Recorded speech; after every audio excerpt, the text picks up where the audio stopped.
We are looking at how to pronounce this name.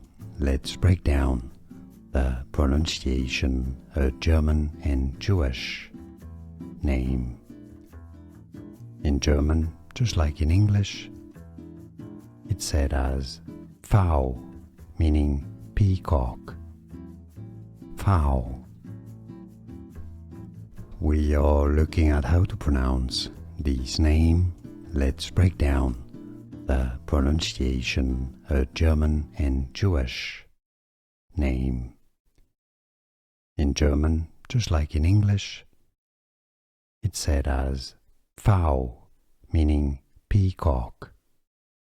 Pfau. Here are more videos on how to pronounce more confusing words and names too many mispronounced. Like this video if you found it useful. I appreciate your support. I'll see you soon and thanks for watching.